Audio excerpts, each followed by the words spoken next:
Deus abençoe a todos. Jesus Cristo é o caminho, a verdade e a vida. E ninguém vem ao Pai senão pelo Filho. Entrega o teu caminho ao Senhor. Confia nele e o mais ele fará. Porque Deus amou o mundo de tal maneira que deu seu Filho unigênito para que todo aquele que nele crê não pereça, mas tenha a vida eterna. Senhor, continua com teu Espírito Santo aplainado, nos livra do laço do passarinheiro, do laço do diabo, nos livra dos ardis de Satanás, nos liberta, ensina-nos a andar em espírito, para que nós não venhamos a satisfazer a concupiscência dos olhos e da carne. Pai, continua multiplicando os salvos, coloca nome no livro da vida, Romanos 10:10, com a boca se faz confissão para arrependimento e salvação, e com o coração se crê para a justiça, e aquele que for batizado e perseverar até o fim será salvo. Que Deus continue abençoando a todos nós, que nós possamos fazer as coisas corretas diante de Deus e dos homens, porque de Deus não se zomba, Deus não se deixa escarnecer. Aquilo que o homem plantar, o homem vai colher. Bendito seja o nome do Senhor, bendito seja o Cordeiro de Deus. Eu oro agora, Pai, também pelos doentes, pelos encarcerados, pelos oprimidos, sentenciados à morte, desvalidos, aqueles que se encontram perambulando por aí, os moradores de rua, Pai. Dá um destino, meu Senhor da Glória, dá uma guarida boa. Meu Senhor da Glória, muda a história, no nome santo de Jesus. Amém. E graças a Deus. Entrego toda a humanidade nas suas mãos, porque vão é o socorro do homem, mas o Senhor é o socorro bem presente na hora da angústia. Salmo 118, verso 8. É melhor confiar em Deus do que confiar no homem. É melhor confiar em Deus do que confiar nos príncipes. Evangelho de Lucas, capítulo 15, verso 11. Assim diz o Senhor, a parábola do filho pródigo. Pródigo quer dizer esbanjador. Ou seja, poderíamos também dizer a parábola do filho esbanjador. Quem é o esbanjador, esbanjadora? É aquele que, por exemplo, recebe uma herança, esbanja tudo. Ou o filho mora com os pais têm uma oportunidade boa, né? Os pais trabalharam honestamente, se esforçaram, fizeram um bom patrimônio e o filho ainda em vida vem esbanjando tudo, né? Uma pessoa que não tem limite, não tem controle e não tem noção da realidade, que as coisas são conquistadas dia após dia, honestamente, com muito trabalho, com muito suor, não tem nada fácil, essa que é a verdade. Facilidade tem uma certa facilidade, né? Uma certa aparência de que vai dar certo através da corrupção, das coisas erradas. Mas o fim demonstra que esse dinheiro e essa condição mal adquirida, ela foi totalmente equivocada. Até os pregos, os parafusos saem da porta. Tudo começa a desandar. Por quê? Porque não foi feito em Deus.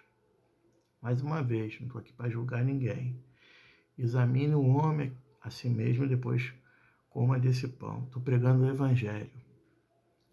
O Evangelho puro, sincero e honesto. o evangelho transformador, que diz que aquele que roubava não rouba mais, que mentia não mente mais. Esse é o evangelho. Nós estamos ouvindo muitas coisas aí, fazendo muitas vezes até menção da Bíblia, né? Um pano de fundo da Bíblia, e vem se falando muita coisa. E muitas vezes não é o evangelho genuíno, né? Não é uma água pura, é uma água salobra. Muito bem, também não estou aqui para julgar ninguém, porque Deus é o nosso juiz. Vamos pregar aqui o verdadeiro evangelho. Lucas capítulo 15, verso 11. A parábola do filho pródigo. E ele disse: certo homem tinha 2 filhos, e o mais jovem deles disse ao seu pai: Pai, dá-me a parte dos bens que tenho direito.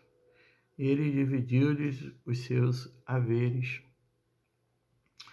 E poucos dias depois, o filho mais jovem ajuntou tudo, partiu para uma terra distante, e ali desperdiçou os seus bens com uma vida desordeira. E havendo ele gastado tudo, houve naquela terra uma grande fome. E ele começou a passar necessidade. E ele foi, juntou-se a um dos cidadãos daquela terra, e ele o enviou aos seus campos para alimentar os porcos. E ele desejava encher o seu estômago com as cascas que os porcos comiam, e nenhum homem lhe dava nada. E ele, caindo em si, disse: quantos servidores de meu pai têm pão suficiente e de sobra? E eu aqui pereço de fome. Levantar-me-ei e irei para meu pai e lhe direi: Pai, eu pequei contra o céu e perante ti.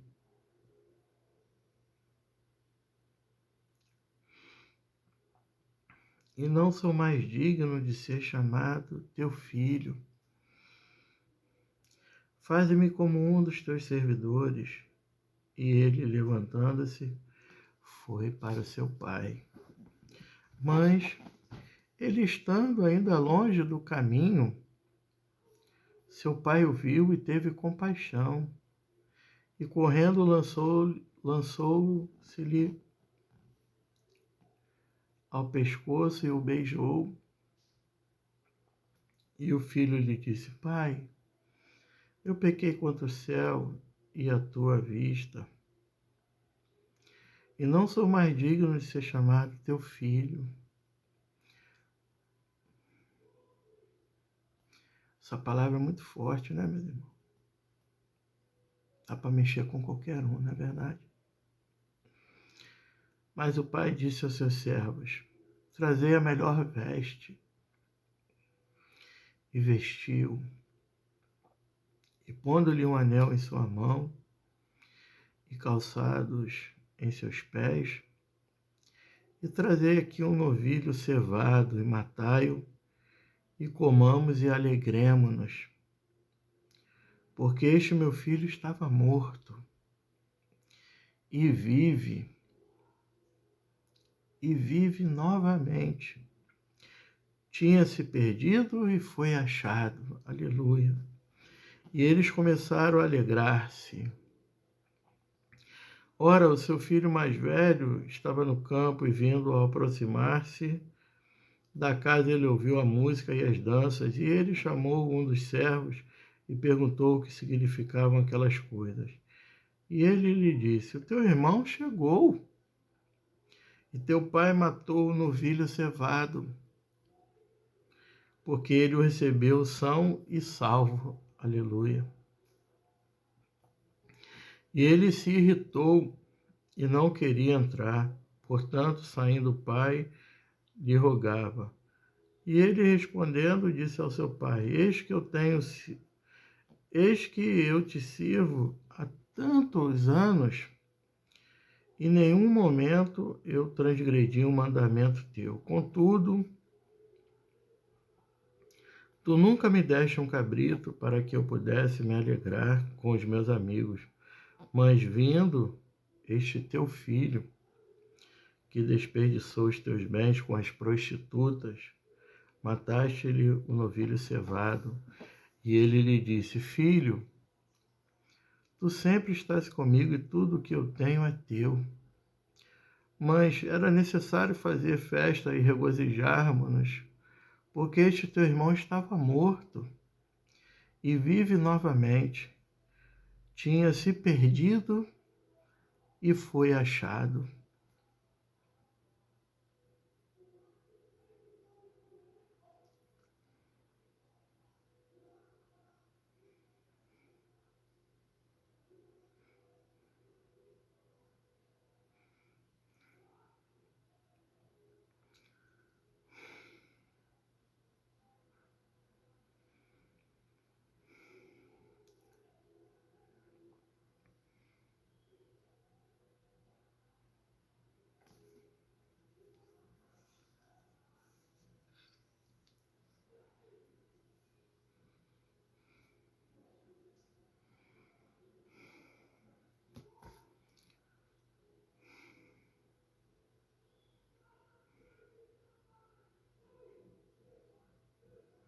Se arrepende agora.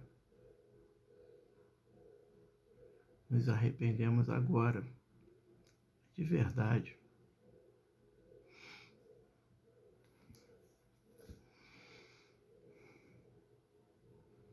Porque Deus, nosso Pai, que é amoroso, bondoso, Ele vai fazer uma festa para nós. Deus te abençoe.